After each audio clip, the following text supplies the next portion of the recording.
செல்வி சோம்பில் பார்க்க போகிறது வாழைப்பழம் போண்டா தான் செய்ய போகிறோம். அதுக்கு வாழைப்பழத்தை அரைச்சிப்போம். கற்பூரவள்ளி வாழைப்பழம் 6 பழம் எடுத்து வச்சிருக்கேன். இந்த 6 பழத்தையும் அதில் உரிச்சிட்டு அரிஞ்சு போட்டுக்கணும். நல்லா இருக்கு பழம், இதை அப்படியே அரிஞ்சு போட்டுக்கணும். இந்த மாதிரி அரிஞ்சு போட்டுக்கணும், போட்டு தான் அரைக்கணும்.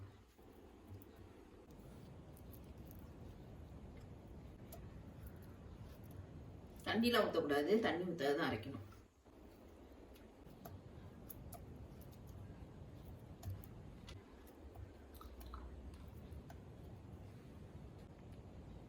ஆறு பழத்தையும் அதை அரைச்சி போட்டாச்சு. இப்போ இல்லை 100 கிராம் அளவுக்கு 1/2 கப்பு சீனி எடுத்து வச்சிருக்கோம். அதை போட்டு அதிலே அரைச்சிக்கணும்.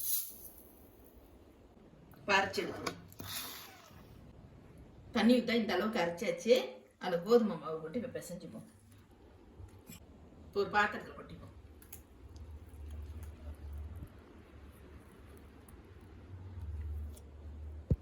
இப்போ லேசாக கருப்பு கருப்பாக தெரியுதுன்னா அது கற்பூரவள்ளி வாழைப்பழம், அதில் விதை இருக்கும், அதனால தெரியுது.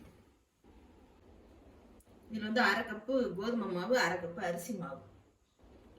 கோதுமை மாவு 100 கிராம், அரிசி மாவு 100 கிராம். இது 200 கிராம் எடுத்து வச்சிருக்கோம். அதை அதில் கொட்டிப்போம். ரெண்டுத்தையும் கலந்து வச்சிருக்கேன். ரெண்டுத்தையும் கலந்து வச்சிருக்கோம். மேலே கோதுமை மாவு, அடியில் அரிசி மாவு இருக்கு.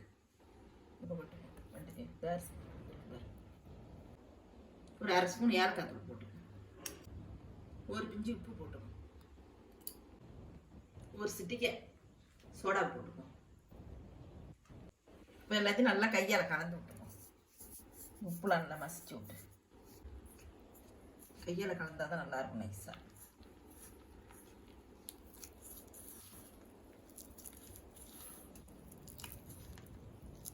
தண்ணிலாம் ஊற்றக்கூடாது, இந்த ஈரப்பு போகிறோம்.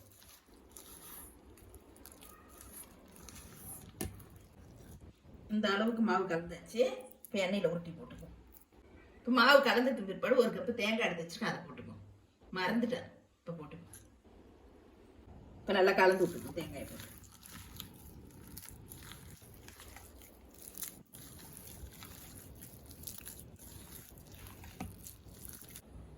சட்டி காய்ச்சிட்டு இப்போ எண்ணெய் ஊற்றிப்போம்.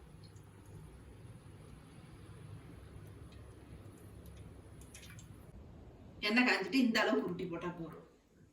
நல்லா தீயை குறைச்சி வச்சுக்கணும். அப்போ தான் உள்ளார உள்ள மாவு நல்லா வேகும்.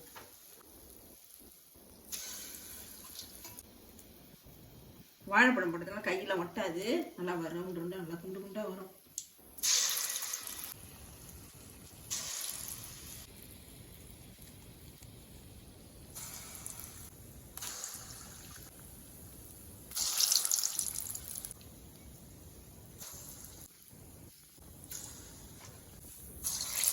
அப்படியே வேகட்டும்.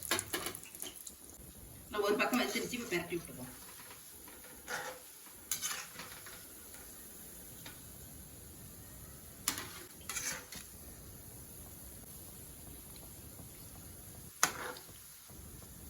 தீயை கொஞ்சம் குறைச்சி வச்சு தான் வேகணும். அப்போ தான் வந்து உள்ளே உள்ள மாவுலாம் நல்லா வெந்திருக்கும். இல்லைன்னா செவந்து போயிருக்கும், மேலே உள்ள வேகாது. நல்லா பொன்னிறமாக வந்துருச்சு. இப்போ எடுத்துப்போம்.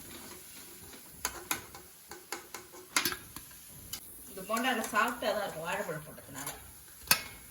கடலை மாவு போட்டால் தான் மோர் மோர்னு. இது வந்து கோதுமை மாவு, அரிசி மாவு தானே. எல்லாம் போண்டா எடுத்தாச்சு. இன்னும் போண்டா ஊற்றி போடுவோம்.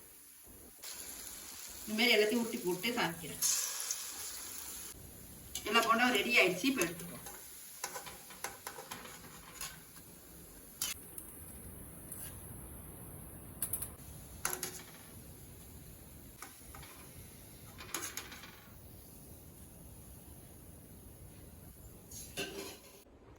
சூப்பரான வாழைப்பழ போண்டா ரெடி ஆயிடுச்சு. இந்த வீடியோ பிடிச்சிருந்தா லைக் பண்ணுங்க, ஷேர் பண்ணுங்க, சப்ஸ்கிரைப் பண்ணுங்க, கமெண்ட் பண்ணுங்க. நன்றி, வணக்கம். நீங்கள் அதுமாதிரி செஞ்சு பாருங்க.